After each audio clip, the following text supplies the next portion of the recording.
Assalamualaikum warahmatullahi wabarakatuh. Saya dari kelompok 6 akan menjelaskan tentang materi arus kas keluar.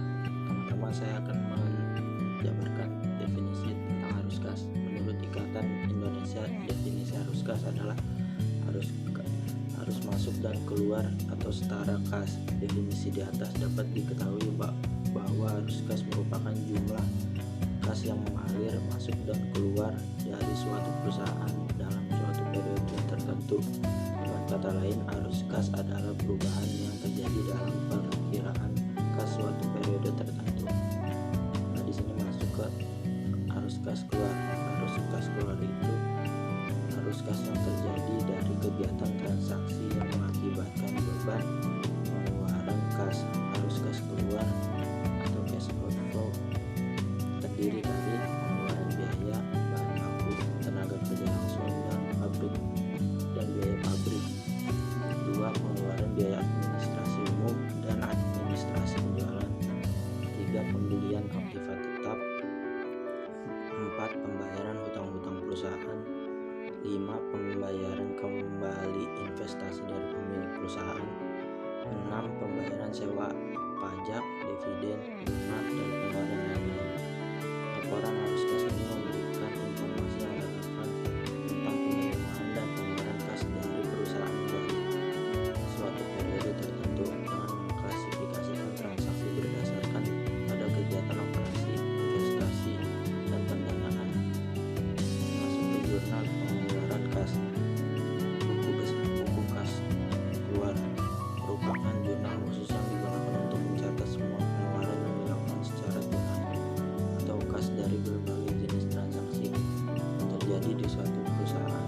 Jadi jurnal pengeluaran kas hanya digunakan untuk mencatat semua transaksi yang dapat mengurangi saldo kas perusahaan.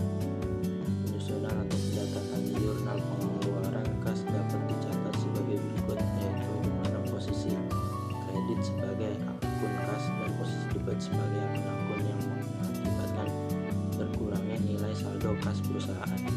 Pada jurnal pengeluaran kas, transaksi-transaksi yang dapat dicatat antara lain berupa: 1. Pembelian barang dagang yang dilakukan secara tunai. 2. Pembelian perlengkapan peralatan dan aset yang dilakukan secara tunai. 3. Pembayaran hutang perusahaan. 4.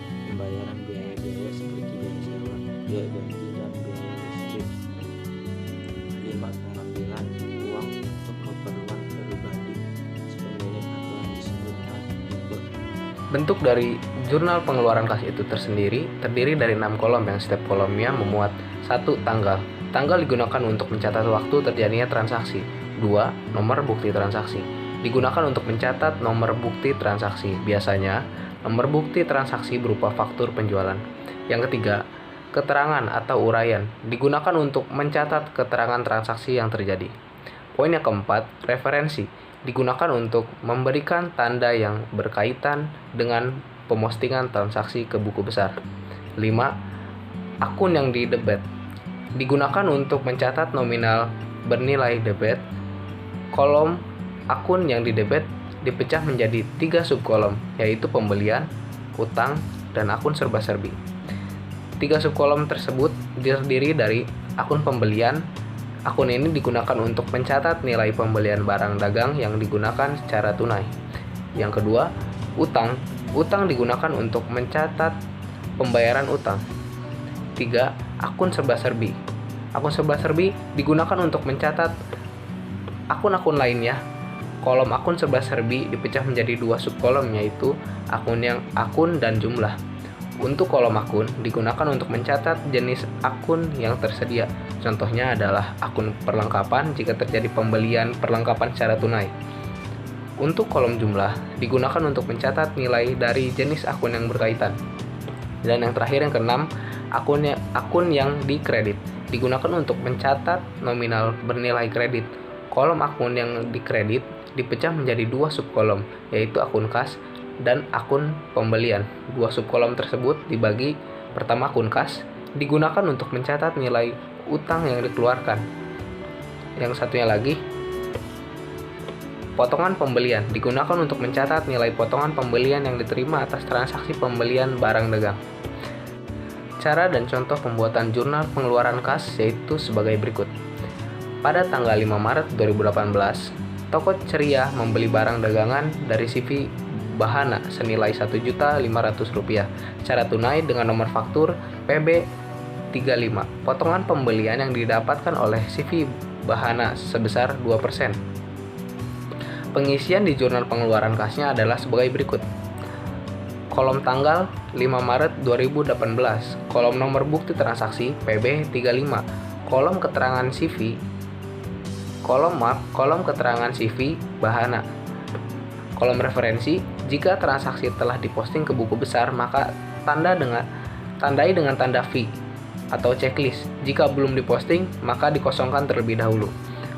Kolom debit Rp1.500.000, kolom kredit akun kas Rp1.470.000. Dari mana? Dari Rp1.500.000 dikurangi 2%. Kolom kredit atau potongan pembelian sama dengan 30.000. 30.000 itu dari 2% dari 1.500.000. Demikian penerangan arus kas dari kelompok 6. Kurang lebihnya mohon maaf. Wabillahi taufiq wal hidayah. Wassalamualaikum warahmatullahi wabarakatuh.